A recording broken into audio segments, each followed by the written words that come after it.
Некоторые компании приглашают ревизора, чтобы он посчитал расходы, их перевес в компании. Иногда даже в простых делах, в мелочах, в вещах, в которых нуждается сотрудник, в каких-то специальных устройствах. Бывает так, что ревизор выдает им большой список и берет за свою работу много денег. Но в то же время он делает сортировки и указывает на вещи, в которых вовсе нет потребности. Подобное размышление, а именно делить вещи на те, в которых есть потребность и в которых нет, это предписанное дело, дела, касающихся дома, семьи, в личных и общих делах.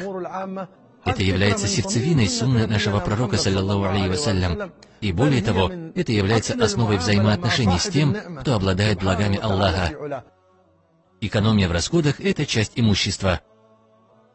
Пророк, саллаллаху алейхи вассалям, является наивысшим примером в делах экономии. Посланник, алейхиссаляту вассалям, не пользовался излишком. Когда он женился, то построил комнату, когда второй раз женился, то построил еще одну необходимую комнату. Даже потолок не был возвышенным. До него можно было коснуться рукой. Вся жизнь посланника, саллаллаху алейхи вассалям, прошла в экономии, набожности, аскетизме. У большинства успешных людей есть возможность распоряжаться расходами. Вы знаете проблему, которая есть среди нас. Это то, что компании изготавливают много рекламы, пробуждающей страсть, желание приобрести что-то.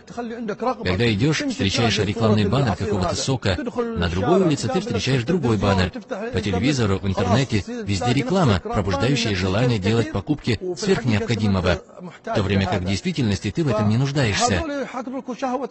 Все это пробуждает страсть к покупкам. У нас есть банки, предоставляющие карточку, которая облегчает тебе покупку, где бы ты ни находился. Сегодня человек пребывает между теми, кто активно призывает к покупкам, и теми, кто облегчает покупки. Это ставит человека в затруднительное жизненное положение, и порой, когда возникают некоторые необходимые потребности, он бывает не в силах исполнить их. Контроль в своем имуществе облегчит жизнь, возможность расходов на детей. Посланник, саллаллаху алейхи вассалям, сказал: «Не будет бедным тот, кто экономит. До тех пор, пока человек контролирует свои дела, он всегда будет пребывать в благе, не будет никогда в убытке, иншаллах». Некоторые люди предполагают, что если свои траты немного уменьшить, то это является алчностью. Нет, это не так. К примеру, ты купил что-то хорошее. Надевай чистое. Купил из хорошего материала, оригинальное, пользуешься этим, получаешь пользу. Однако не приобретай ничего из того, в чем у тебя нет потребности, будь это в мелких вещах или крупных. Даже когда берешь бумажную салфетку, если тебе нужна одна салфетка, то хватит одной. Если требуется половина салфетки, то хватит и половины. Иногда человек, приобретая простые вещи, не задумывается об этом. К примеру, 10 рублей. Тебе говорят: ну сэкономишь ты 10 рублей, и что с ними сделаешь?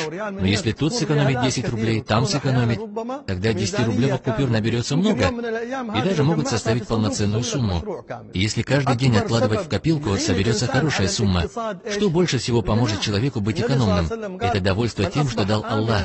Посланник Аллаха, саллаллаху алейхи вассалям, сказал: «Тот, кто проснулся, начал день в здравом теле, со свободной волей и обеспечен пропитанием на день, схож с тем, у кого в подчинении весь мир». Это мирское имущество. Благ от Аллаха очень много.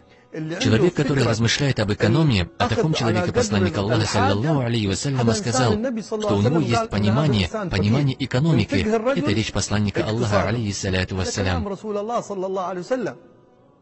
есть человек руководствуется этим. Если он делает большие покупки или мелкие, за 10-20 рублей, то он спрашивает себя: вот в этой вещи есть необходимость или нет?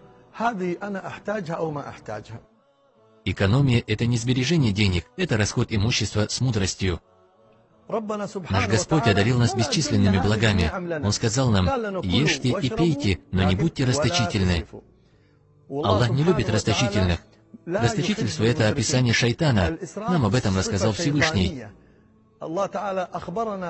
Воистину, расточители – братья шайтанов.